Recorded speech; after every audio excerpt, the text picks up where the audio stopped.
पोलिसांनी दिलेल्या तडीपारीच्या नोटिसीला खोटी नोटीस म्हणत त्या नोटिसीला मी उत्तर देणार नाही.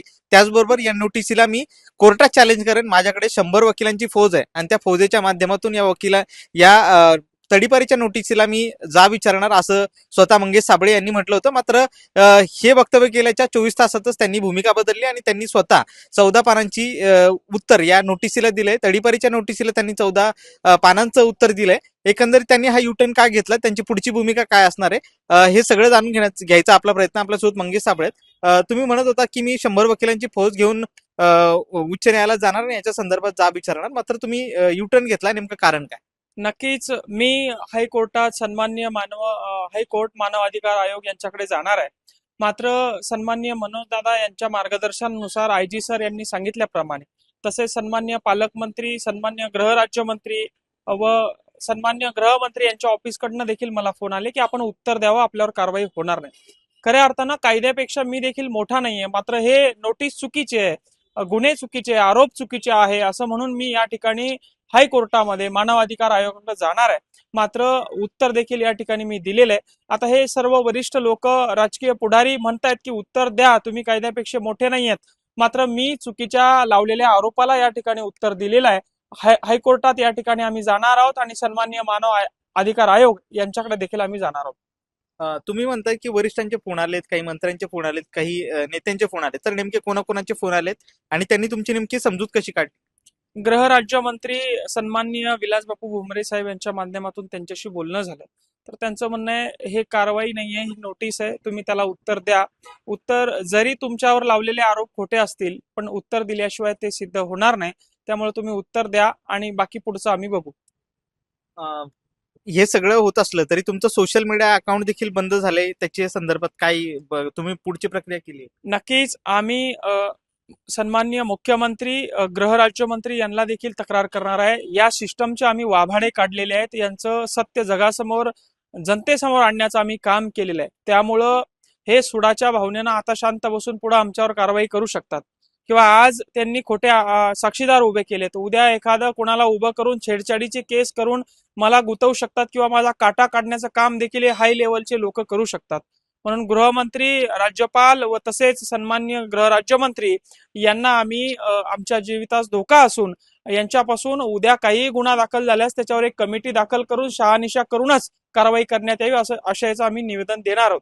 व तसेच आमचं लोकशाहीचा आवाज दाबण्याचं काम, लोकशाहीमध्ये बोलण्याचा अधिकार प्रत्येकाला आहे. आमच्या अकाउंटवर काही दहशतवादी कृत्य नाही आहेत म्हणून ते अकाउंट पुन्हा एकदा सुरू करावं. सीपी आणि डीसीपी यांनी केलेला आमच्यावर हा अन्याय, हे अकाउंट जर का पुन्हा सुरू झालं नाही तर असे हजारो अकाउंट तयार करून या ठिकाणी महाराष्ट्रामध्ये तरुण बांधवांचा वनवा पेटवल्याशिवाय या ठिकाणी आम्ही राहणार नाही. हे सगळं होत असलं तरी तुम्ही नोटिसीमध्ये नेमकं काय काय म्हटलं, याचे काही प्रमुख मुद्दे तुम्ही सांगू शकता?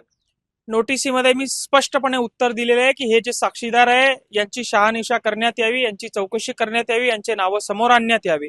मी केलेले सर्व आंदोलने, त्या संबंधित माझ्यावर असलेले दाखल गुन्हे, त्याचप्रमाणे माझ्यावर निर्दोष मुक्तता झालेले गुन्हे, कोर्टाने जामीन व अटी दिलेल्या या सर्व माहिती मी या ठिकाणी सन्माननीय एसीपी सर यांच्या समोर ठेवलेल्या आहेत. 14 पानाचं या ठिकाणी मी उत्तर दिलेलं आहे. याचा अर्थ असा नाही की मी घाबरलोय किंवा सिस्टमला, मी अन्यायाला या ठिकाणी कुठेही या ठिकाणी मागं पाऊल घेईल. मात्र मला हेच सांगायचं आहे की आम्ही कायदा हातात घेणार नाही, आम्ही कायदा तोडणार नाही. मात्र तुम्ही कायद्याचा दुरुपयोग करणार असाल तर आम्ही शांत बसणार नाही. मग हे सगळं तुम्हाला फोन आले, तुम्हाला आयुक्तालयातून फोन आले किंवा वरिष्ठ नेत्यांचे फोन आले, तर तुम्ही भेटायला जाणार आहात का? भेटत असताना काही तुम्ही तुमचे मुद्दे नेमके कसे मांडणार त्यांच्यासमोर? नक्कीच भेटायला मी कोणालाही जाणार नाहीये. सन्माननीय जरांगे पाटील यांना मी भेटलेलो आहे आणि गोरगरीब कष्टकरी बांधव माझ्या सोबत आहे. यांना भेटायला मी गुन्हेगार नाहीये कोणाला भेटायला जाण्यासाठी. सन्माननीय गृहराज्यमंत्री असतील किंवा गृहमंत्री असतील, मुख्यमंत्री असतील, यांच्या देखील ऑफिसमधनं मला फोन आलेले, मी यांना भेटायला जाणार नाही. पालकमंत्री यांच्या देखील ऑफिसमधनं फोन आलेले, मी भेटायला जाणार नाही. मात्र माझं बोलण्याचा आणि सांगण्याचा हेतू एकच होता की माझ्यावर चुकीचे आरोप करू नका किंवा माझ्याबरोबर इतर कोणावर माझ्यावर केले उद्या तुम्ही दुसरं कोणावर करणार नाही. किंवा या समाजामध्ये जे गोरगरीब कष्टकरी बांधवांसाठी आवाज उचलताय त्यांचा असा आवाज दाबू नका, अन्यथा नेपाळ, या ठिकाणी श्रीलंका, या ठिकाणी बांगलादेश, म्यानमार अशी स्थिती या देशाची झाल्याशिवाय राहणार नाही. या IAS IPS लेवलच्या अधिकाऱ्यांना हे शोभत नाही. हे आवाज कुठतरी ठणकावून सांगणं माझं कर्तव्य होतं. मी देखील अभ्यास केलेला विद्यार्थी आहे, कायद्याचा अभ्यास केलेला विद्यार्थी आहे, आणि अशा पद्धतीनं कायद्याचा दुरुपयोग होत असेल तर माझ्यासारखे सामान्य लोक आवाज या ठिकाणी उचलणार आहे. त्यांचा आवाज तुम्ही दाबू शकत नाही. आज एका मंगेश साबळेचा आवाज दाबला गेला तर हजारो लाखो तरुण आज ग्रामसभेमध्ये प्रश्न विचारतायत.